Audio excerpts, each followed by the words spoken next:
her boss. Yeah, so go on, tell us more. Well, first of all, you could read them in any order, but that's exactly right. Her boss, who's an ex-MP, dies in his wellness clinic now. He's changed careers.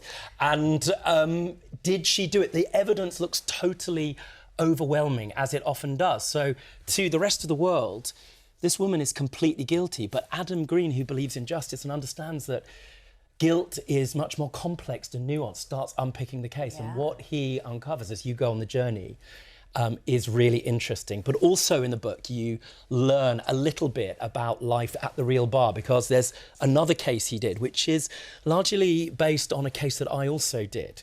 And it's one of those cases where you might have to represent somebody who you really disagree with, whose views you can't stand.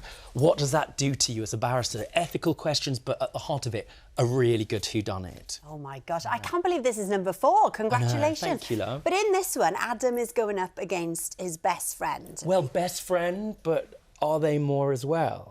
Oh. Who knows? You'll have to read. And I guess that probably does happen, doesn't it? Used to happen all of the time. I mean, you are dispassionate, you're there for your client, but often, I used to represent people for the defence, sometimes the prosecution, and my best friend would be on the other side. And, how does that affect your relationship in circumstances where you might think that the other person who's your friend might have behaved unfairly? Do you take that home? What's the impact of doing a criminal trial on your life beyond the courtroom with all of that drama? And it asks all of those questions. There's a programme called This Life years ago, which you might remember, which really invited us into that world.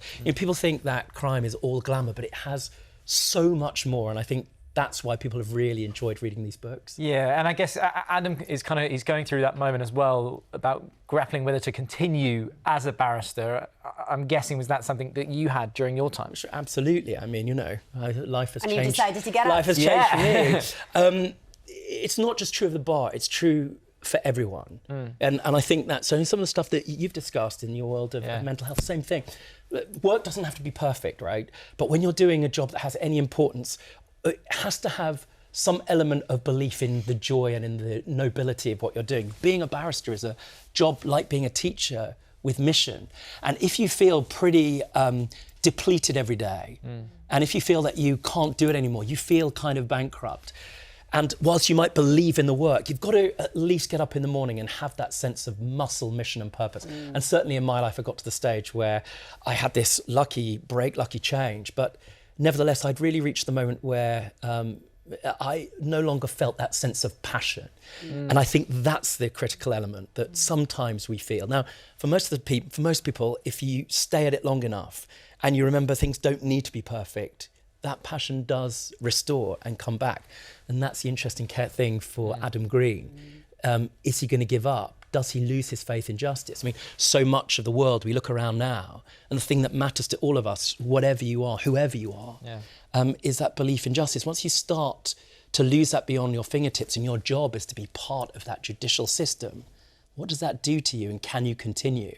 I think everybody's asked that question at some point. Yeah, but like your books, you still work in that world, and you've been really busy on a very powerful and personal, really, documentary. So tell us a bit about that. Yeah, it's called Crimes I Can't Forget. So I used to do, it's a real privilege, actually, when I think about it. I used to defend in high-profile murder cases, etc. And this was a terrible, terrible criminal case involving the murder of a young woman in Liverpool. It's 20 years on. And I was part of the defence team, and rightly, because the evidence wasn't adequate, and so the judge stopped the case. And what that meant for the victim of this young woman, who was called Lucy Hargreaves in Liverpool, was that they never saw justice done. So here we have, really for the first time, an opportunity for me, who was defending